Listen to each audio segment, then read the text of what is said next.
உலகம் முழுவதும் அந்த சமாதானத்துக்கான வழிகளை முன்னெடுத்துச் சொல்வதிலும் பாலாண்ணன் அவர்கள் மிகப்பெரிய அளவான பங்களிப்பை செய்திருந்தார். எந்த ஒரு தேசிய விடுதலை இயக்கமும் சந்தித்திராத பல இழப்புகளையும் பல நெருக்கடிகளையும் சந்தித்த காலங்களிலெல்லாம் அந்த பேரிழப்புகளுக்கும் நெருக்கடிகளுக்கும் மத்தியில் தன்னுடைய திறமையாலும் ஆற்றலாலும் தனக்கிருந்த மதிநுட்பத்தாலும் இந்த தேசத்தினுடைய விடுதலையிலே மிகப்பெரிய பங்கையாற்றியவர் பாலாண்ணன். ஆகவே அவருடைய இந்த சரித்திரபூர்வமான வரலாறு சரித்திரத்திலே அவர் கொண்டிருக்கின்ற பெயர் என்பது மிக முக்கியத்துவம் வாய்ந்தது. தமிழீழ விடுதலை புலிகள் என்பது வெறுமனே ஒரு இயக்கம் அல்ல, அது எங்களுடைய ஆன்மாவோடும் இரத்தத்தோடும் சேர்ந்தது. தேசிய தலைவர் மேலது பிரபாகரன் அவர்களுடைய நாமத்தோடும் அந்த விடுதலை புலிகள் என்கிற இயக்கத்தோடும் நாங்கள் வாழ்ந்த வரலாறுகள் மிகவும் கனதியானவை.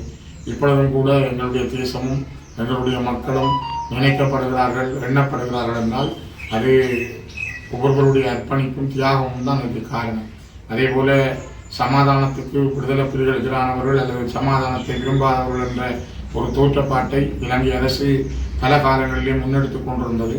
அந்த காலகட்டங்களில் நாங்கள் சமாதானத்தின் மீது நம்பிக்கை கொண்டவர்கள், சமாதானத்தை கட்டியெழுப்புவதில் நாங்கள் எப்பொழுதும் அக்கறை உடையவர்கள் என்பதை பல தடவைகள் தமிழீழ விடுதலை புலிகள் நிரூபித்திருந்தார்கள். அந்த சமாதானத்தை முன்னெடுப்பதில் முன்னின்றவர் பாலாண்ணன். மிக முக்கியமாக 90களிலே முதல் நோர்வே ஒரு பேச்சுவார்த்தைக்கான களத்தை திறந்தது. தாங்கள் சமாதானம் நடுநிலைமை வகிக்கப் போவதாகவும் அதற்கான ஒரு போர் நிறுத்தத்தை விடுதலை புலிகளை அறிவிக்குமாறும் கூட அவர்கள் கேட்டிருந்தார்கள். அதனை விடுதலை புலிகள் செய்திருந்தார்கள்.